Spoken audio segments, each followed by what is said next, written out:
बहुत सारे लोगों को एक गलत फहमी है और वो समझते हैं कि शायद हिजरत के सफर के दौरान वो जो 3 दिनों के लिए गारे सौर में गए थे वो शायद काफिरों से छुपने के लिए गए थे।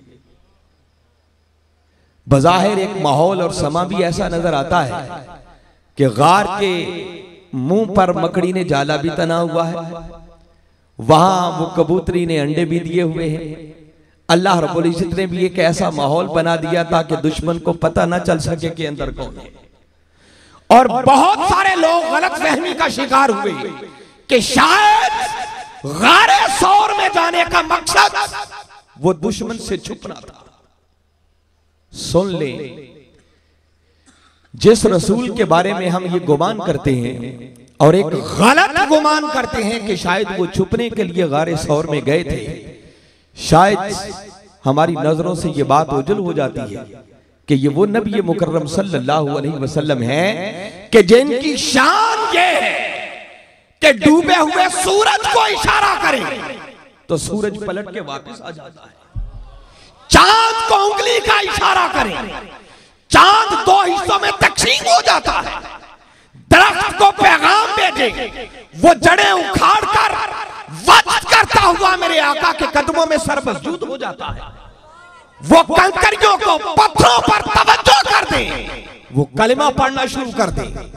और उसी हिजरत की शब जरा चश्मे तसव्वुर में लाए कि जब मेरे आका घर से रवाना हो रहे थे, दुश्मन नंगी तलवारें लेकर दरवाजे पर खड़े, मेरे आका ने क्या किया, एक मुट्ठी भर मट्टी थी उनकी तरफ फेंकी और काफिरों को अंधा करते हुए उनके दरमियान से गुजर गए।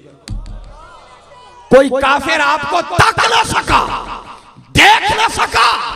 और उसी हिजरत के सफर के दौरान की बात बता रहा हूं, सही बुखारी शरीफ के अंदर कि जब मेरे आका हिजरत के सफर पर रवाना हो चुके, काफिरों ने ऐलान करवा दिया कि जो मोहम्मद सल्लल्लाहु अलैहि वसल्लम को गिरफ्तार करके लाएगा उनको 100 सुर्ख ऊंट दे दिए जाएंगे। क्या क्या इनामात मुकर्रर हो गए। लोग मेरे आका की गिरफ्तारी के लिए तलाश में निकल पड़े। उधर उसामा तलाश करते करते मेरे आका के पीछे पहुंच गया, सुराका तलाश करते करते मेरे आका के पीछे पहुंच गया। और सैयदना सिद्दीक़ अकबर रज़ियल्लाहु ताला अन्हु ने जब देखा, अर्ज करने लगे कि आका सुराका तो सर पर पहुंच गया, अब क्या होगा। मेरे आका ने पलटकर सुराका की तरफ देखा, पूछा सुराका किस नीयत से आए। अर्ज करने लगे आका गरीब शख्स हूं, काफिरों ने आपकी गिरफ्तारी पर बड़ा इनाम मुकर्रर कर दिया है, आपको गिरफ्तार करने आया हूं ताकि वो बड़ा इनाम मिल जाए, मेरी तो नस्लें भी संवर जाए। ये बात सुनी, मेरे आका ने एक तवज्जो फरमाई, उस सुराका को घोड़े समेत उस पथरीली चट्टानों के अंदर दंसा दिया। जब उसको मौत आंखों के सामने नजर आने लगी, उस तौबा की गलत नीयत से ताइब हुआ, अर्ज करने लगा कि आका करम फरमा दे, बस इस मुसीबत से निजात दे दे, मैं अपनी इस गलत नीयत से ताइब हूं। बस मेरे आका ने एक तवज्जो फरमाई, सुराका को घोड़े समेत बाहर निकाल दिया। अरे इस बात की तरह मुतवज्जे करना चाह रहा हूं कि हाज़रीन मुकर्रम, अरे वो रसूल जो एक मुट्ठी भर मट्टी काफिरों की तरफ फेंके, उनको अंधा करते हुए उनके दरमियान से गुजर जाए, सुराका सर पे आ जाए, घोड़े समेत पथरीली चट्टानों में दंसा दे, उस नबी और रसूल को 3 दिनों के लिए गारे सौर में छुपने की जरूरत क्या थी।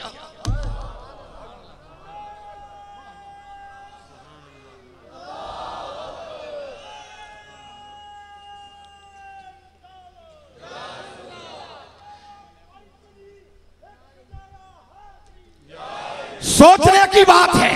अरे वो रसूल जो ये सब कुछ कर सकता है, क्या वो डायरेक्ट सीधा शहर मदीना नहीं जा सकता था? अगर अल्लाह रब्बुल इज्जत की तरफ ध्यान जाए तो वो रब जो काफिरों से बचाकर घर से निकाल सकता है, सुराका सर पे आ जाए उनसे बचा सकता है, तो क्या वो रब गारे सौर में ले जाए बगैर डायरेक्ट अपने महबूब को मदीना नहीं पहुंचा सकता था। गार में जाने की जरूरत क्या थी? असल गार में जाने का मकसद काफिरों से छुपना नहीं था, बल्कि ताजदारे कायनात सल्लल्लाहु अलैहि वसल्लम ने करम फरमाया, खुद अपने गुलाम के दरवाजे पर तशरीफ लाए और फरमाया, अबू बकर, वो जो 13 साल मक्की दौर के अंदर तूने वफाएं की है, मेरी खातिर अपना तन मन धन सब कुछ कुर्बान कर दिया है, सब कुछ मेरी। बैठ जाओ, बैठ जाओ, मसला खराब नहीं करें, बैठ जाए, शाबाश। अबू बकर, वो जो 13 साल तक तूने अपना सब कुछ मेरी खातिर कुर्बान कर दिया, अब करम का वक्त आ गया, तेरी वफाओं का सिला देने का वक्त आ गया। इस जलवत से निकलकर गारे सौर की खलवत में चलते हैं। अबू बकर, क़यामत तक मेरे उम्मती तरसते रहेंगे, काश एक आका के वो दुहा मुखड़े की झलक नसीब हो जाए। तेरी वफाओं का सिला यूं देता हूं, खुद साथ ले जाकर बहाना छुपने का बनाते हैं। 3 दिन और 3 रातें गारे सौर में चलते हैं, ताकि अबू बकर तू जी भर के मुझे देखे, मैं जी भर के तुझे देखूं।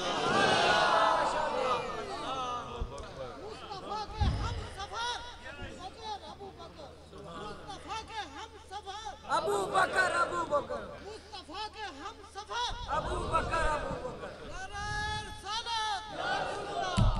मजा तब है ऐसे आका के वफादार बन जाओ, ऐसे गुलाम बन जाओ, हम यहां बैठकर तमन्ना ना करें कि आका करम फरमा दे, आपके कदमों में हाजिर हो सके। नहीं, ऐसे बन जाओ कि आका खुद करम करने के लिए तशरीफ ले आए।